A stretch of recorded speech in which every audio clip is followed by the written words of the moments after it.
All right, the day is here. The first batch of college football playoff rankings for the 12-team playoff are out. Let's not waste any more time. Let's throw up the rankings right now for you. That is the committee's first batch of rankings for the first 10 weeks of the season. If you're listening right now on our podcast feed, don't worry, I got you covered here. Really fast, teams 1 through 12 according to the College Football Playoff Committee. Oregon, Ohio State, Georgia, 1, 2, 3, followed by Miami, Texas, and Penn State. 7, 8, 9 is Tennessee, Indiana, BYU. And then finally, Notre Dame 10, Alabama 11, Boise State 12, with SMU and Texas A&M, the first two teams out of the 12-team playoff format. So, a lot to get into here. First and foremost, I think you saw in these rankings already the inconsistency the committee has when judging teams. They're not judging every team fairly. And that is frustrating. That is maddening. That's all I ask for. All I ask from the committee is that you judge every single team based on the same criteria. I don't care what the criteria is, to be honest with you, as long as it's consistent. And yet again, here we are talking about the committee not using the same criteria and being inconsistent when judging certain teams versus others. And there's an egregious outlier, a massive outlier, I should say. Not even outlier, that's the right word. I'm so frustrated I can't even think right now. There is an egregious example of 3 teams in the top 10 that highlights this inconsistency. Miami 4, Indiana 8, BYU 9. Let's dive into these because the fact that these 3 teams are separated by 5 rankings, 5 spots, is egregious. Absolutely egregious. Look at Miami. What are they judged for? Well, according to the chairman, Ward Manuel, he said that Miami right now, they are 4th because they have passed the eye test and they have a prolific offense. Cam Ward's been tremendous, one of the best players in college football. But let's look at Miami here because they have not really been that impressive this year. Their offense is great. Their defense stinks. Stinks. So they've beaten nobody this year. The only ranked win they have according to the committee's rankings right now is a win over number 22 Louisville. And even though they're undefeated, I mean, the referees gave them a gift against Virginia Tech. I still don't understand how that Hail Mary call was overturned. They should have lost that game to the Hokies. The very next week, you go to Cal and get a gift from the gods as the referees who love call targeting on every single play miss arguably the most egregious targeting of the season that allows Miami to get the ball back. They run out of Cal, controversially, with a W.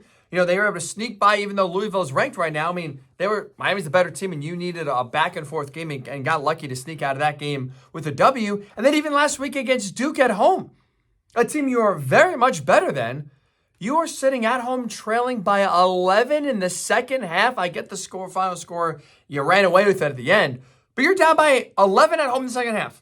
Miami's not consistent. Sure, they have a prolific offense. They have no defense.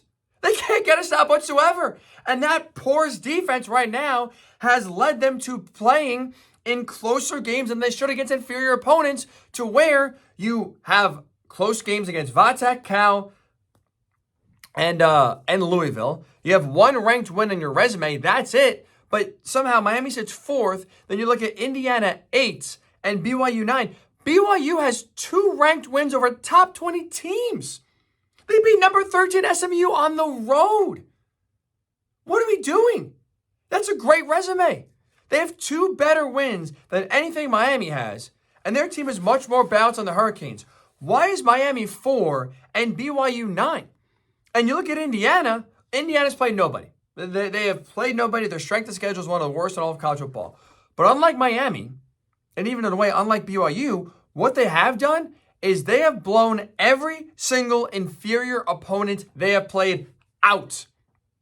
They have won every game this season by at least 14 points. In Big Ten play alone, their average margin of victory so far is 27 points. So sure, they're not playing anybody, but neither is Miami. And Miami's skating by some of these games. Indiana's living no doubt. They're doing what great teams do, burying everybody. Why are they 8? Why is BYU with 2 top 20 wins 9, yet Miami, with 1 ranked win over the 22nd team in the country, with miracles against Vatech and Cal, and trailing at home by 11 to Duke in the second half. Why are they 4 and rewarded for their great offense, but Indiana and BYU are sitting here at 8 and 9 despite better resume and more dominant play? It doesn't make any sense. That's what I'm talking about when it comes to inconsistency and how these teams are judged. There is no world in which you watch college football in 2024 and you tell me Miami is 5 spots better than Indiana and BYU. There's no world in which you can tell me that's the case. So why is it the case here? Maddening, frustrating. Indiana got screwed. BYU got screwed. And that brings me to my rankings, because you know what? I truly do believe here that I'm the voice of reason. And I watch these games, and I feel like just to give you, the college football fan, I feel like reflection of what we're actually seeing here, I want to put up my rankings here. And so these are my rankings of the 12 best teams in college football right now. And I will just run through them here really fast. Oregon 1, Ohio State 2, Georgia 3, BYU 4, Indiana 5, Penn State 6, Texas 7, Miami 8, Notre Dame, Tennessee, Alabama, SMU 9, 10, 11, 12. Let's get into it. And obviously, BYU, I have Boise State at 13. Obviously, in the bracket form, they'd be the final team in there since they're the Group of 5 champ. But right now, I have SMU ranked ahead of Boise State just in terms of pure rankings. But like you look at these rankings, these top 12 teams here, I agree with the committee that Ohio State right now is above Georgia. I think Ohio State is the second best team in the country because this is a team that lost on the road to Oregon by 1 point. And they had a really impressive win over Penn State by 7. When we look at Georgia here, yeah, sure, they lost Alabama and dominated Texas on the road. So Ohio State, Georgia both have really impressive road victories. And both lost on the road for their only loss. But in between all of that, I think Ohio State has been more consistent and more dominant than what Georgia has. The Buckeyes had one slip up against Nebraska, and that was a close game that they got lucky to win. But you look at Georgia right now, where they played some close games against Kentucky, 1-1. Mississippi State made it closer than it should have been. Florida last week, I mean, if DJ Lagway stays healthy, are we talking about a Gators upset? Like, that's not out of the question whatsoever. And part of the reason why Georgia's playing these close games is because Carson Beck can't hold on to the football whatsoever. The guy's a turnover machine. 3 picks on Saturday. He's thrown at least 3 interceptions now in 3 of his last 5 games. He has 11 picks on the season. Second most among any quarterback. He's a turnover machine. They can't run the ball consistently. Georgia's offense right now is not very prolific, and it is definitely not consistent. So I agree with the committee, and I think they made the right move here in putting Ohio State above Georgia. I think the Buckeyes do deserve it here. But then again, I think BYU right now should be the 4th ranked team in the country, followed by Indiana 5. BYU is one of the best resumes in all of college football, period. Again, 2 top 20 victors right now, 1 on the road at number 13 SMU. Not many teams at this point in the season have as impressive wins with, by the way, 0 losses as the Cougars do. In Indiana, they've not played anybody, I get it, but they're blowing everybody out. So they are showing a dominance, and by the way, a year filled with parity. They are dominating teams more than anybody else has this season. There's nobody more dominant than the Hoosiers. They, to me, are the 5th best team in the country, and I have that 5. To reiterate, Oregon 1, Ohio State 2, Georgia 3, BYU 4, Indiana 5. Those are my rankings here. The top 5 teams in the country. Now, when you start to get to 1-loss teams with some question marks as well, I have Penn State above Texas. In part because I think Penn State's strength of schedule is better. I'm not really impressed with who Texas so far has played this season outside of Georgia. Obviously, that's the game that they lost. But speaking of that game, I think when you have to look at the losses for each, Penn State is better. It's more impressive, right? You lose by a touchdown at home against Ohio State. And a game that truly could have gone back and forth. Penn State made a few more plays. How many times have we said that against Ohio State? But they made 1 or 2 more plays. They could have won that game. Where you look at that Texas-Georgia game, Texas had no chance. You could play that game 100 times. Texas is losing 100 times. They had no chance in that game whatsoever. So that's why I have right now Penn State above Texas for those 2 metrics. And I have Miami at 8. Again, they're undefeated. You get credit for it. But Penn State has a better resume. Texas has a better resume. For me, like, being undefeated does not automatically mean you are above one-loss teams. No, no, no, no. Not with how Miami's played. Not with how lucky they've gotten. Not with how weak their strength of schedule has been, yet they're still playing closer games than they should. Miami should get punished for the fact that their defense is so bad and that they're in some of these games where they allow their opponent to hang around and push them. If you're truly dominant, you're leaving no doubt. Miami is not left any doubt whatsoever. 9.5 Notre Dame. Now, by the way, at A&M, I know A&M got smoked this past week against South Carolina, but that's still, that one looks better and better. Tennessee at 10. Look, you start to get down here really after 8. I think there's a line here in terms of teams that you feel strong about in terms of making the playoff. Because look at Notre Dame again. They're playing fine. They're playing better. They should make the playoff here. The strength of schedule for them is not going to be that great outside of a ranked game against Army here in a few weeks. Tennessee at 10. I mean, we just saw the game against Kentucky. It was ugly. Couldn't hit a field goal. Their offense, Nico Iamaleava, has not been as consistent and as explosive as I thought he would be so far this season. They play closer games than they should at times. Tennessee just, to me, has been underwhelming. Same with Alabama. Like, they'll make the playoff here if they can beat LSU, but damn, they haven't made it convincing. That's for sure here when you talk about their playoff hopes. Their defense right now stinks. The offense is inconsistent. Jalen Milroe has regressed, which I'm honestly shocked to say. I thought he would thrive in the Kalen DeBoer offense. He has regressed. His decision-making is questionable. They are one of the most penalized teams in all the country. They got some real warts here. They got some real warts. Notre Dame, Tennessee, Alabama, 9, 10, 11. I got some real concerns, real questions about them, and right now don't see them making any deep run in the playoff whatsoever here. And I have SMU 12. Look, SMU's got a good resume. You know, they were able to get 2 ranked wins over Louisville and Pitt. They had a solid loss, if you want to call it that. Solid loss against BYU, where they lost right now just by 3.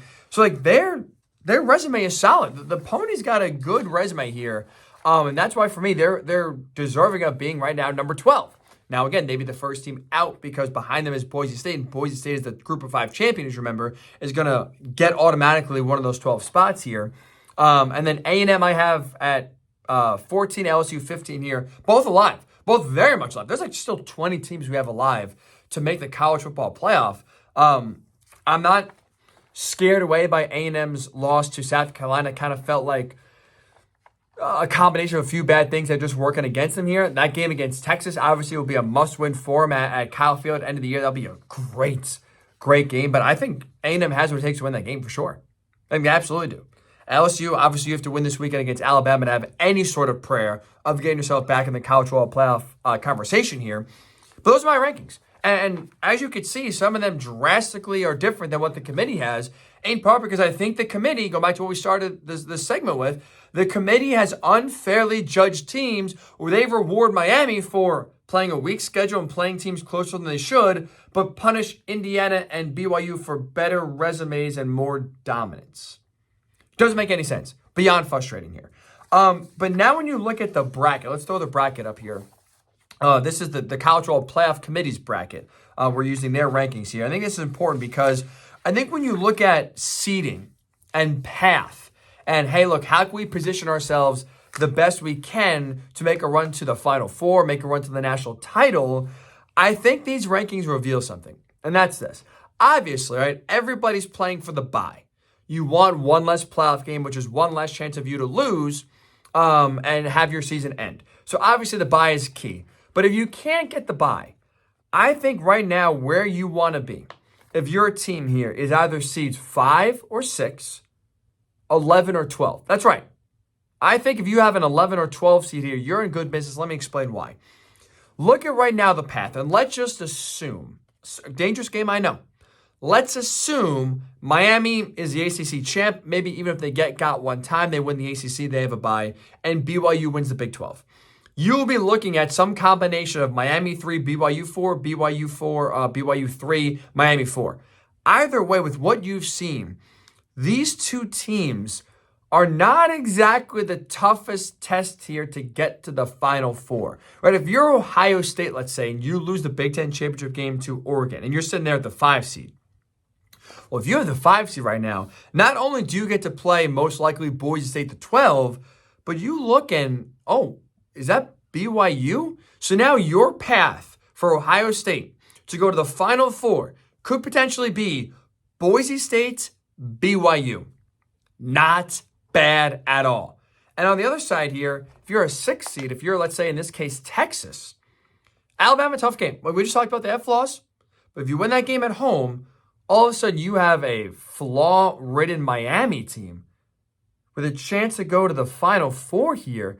I think you're taking that. You're absolutely signing up for that every single time. Alabama into Miami into the Final Four. Where do I sign? If you're a Texas fan, I take that right now. If you're an Ohio State fan, I take right now that path of Boise State, BYU every single time. And even if you're now a team like Alabama, let's say, and your hopes for the most part of an SEC championship are dead, and even your hopes of a home playoff game are very slim right now, well, forget about trying to get in that 8-9 game. Forget about even trying to get a 7-10 game. You drop down to 11, maybe even 12. Again, tough to win on the road. And having to go into the shoe, having to go into Austin, having to go into State College, it's tough. Don't get me wrong here. But if you're able to win that first game, pull off a home upset, or a road upset, then again, you're looking at either Miami or BYU steadying your way to the Final Four. You'll take that. You'll take that every time. So the playoff format here, the bracket, really shows right now, if you can't get a bye, what you want to be angling for here, seeds 5 or 6. And if you can't get one of those, I think dropping down to 11 or 12 gives you the best path, the best chance to make the Final Four and win a national title. It's interesting. It's really interesting as you now see the bracket kind of play out here for the first time in front of our eyes. Let's finish off with this. Finally here. How many teams can win the national title? We got a few weeks left. Home stretch here of the college football season, 4 weeks left. I think there are just 4 teams right now that have separated themselves that I feel truly good enough about saying only I could see one of these 4 teams winning the national title. They are Oregon, Ohio State, Georgia, Texas. That's it. And I don't see another team breaking into that category. I don't see another team right now that can convince me over the next 3-4 weeks here that they are a national championship contending caliber team in 2024 at least. And Oregon right now is playing the best football of anybody. They are the most well-rounded. They get better each and every week. Offensively, defensively, they're elite. They are the best team in the country, I think, by far. Ohio State just showed you with what they're able to do at Penn State that they can beat anybody. I truly think they can beat anybody. Will Howard, he has to cut down on the turnovers, but I think that run game, those playmakers on the outside, that defense is good enough to where they can match up and beat anybody they face this season. Georgia, we talked about Carson Beck. He's got to cut down on the turnovers. He has to play more consistently, I should say, offensively, and they have to get more of a balance in terms of run pass. That's been a big struggle right now for Georgia. But with that said, we all watched that Texas game. That defense alone is so talented, so dominant. They themselves can win any game this season. Any game. We saw in that Texas game, it's not like Georgia's offense did a whole lot to score 30 points. I think Georgia's defense is so good, they can single-handedly beat any team in college football, Oregon included. That's why I have Georgia on this list. And then Texas, I still believe in Sark. I still believe in Quinn Ewers. I honestly think that game against Georgia is exactly what they needed. Where they came in hot, they came in cocky and confident and were feeling themselves, strutting around. Yeah, we just stomped Oklahoma. They suck. Look at us go. We went into the big house and won. We're so good. They got humble pie because their schedule has really not been tough up to that point. It hasn't been. And so now I think they got humbled. Also, Quinn Ewers is still kind of playing through that injury. If he can get healthier, they have the playmakers, they have the offensive line, and they have the defense, I think, to go toe-to-toe with anybody in the country.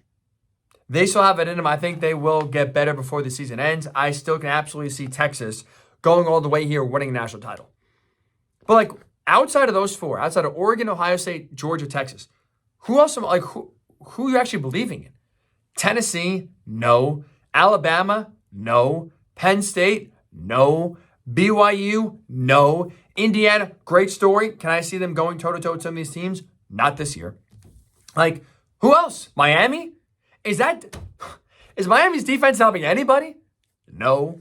So, like, you look around, even though it has been a season filled with parity, even though now I think the 12-team playoff here brings more excitement and I think will bring more parity when it comes to champions, just because now you have to play more games. So even though if you're a great team, I think the likelihood of you losing becomes higher. Obviously, if you're having to play 2 more playoff games compared to the 4-team format here, especially 2, 1 game on the road, like some really great teams here are not going to win a national title in some years because of the format here. So you kind of look around. I just don't right now see any team outside of those 4 competing, playing at a high enough level, playing consistently enough to win a national title this year. So we got the first batch of these rankings. Appreciate you watching. We'll be here every single Tuesday night to react to them as well. We got a great season. Great season, so make sure you subscribe every Tuesday night. Come right here, whether it's on YouTube. Ryan Hickey is the channel. If you're watching, you already know that. Also, if you want to listen, podcast feed is Hick at Night, Night spelled Nite, available wherever you do get your pods.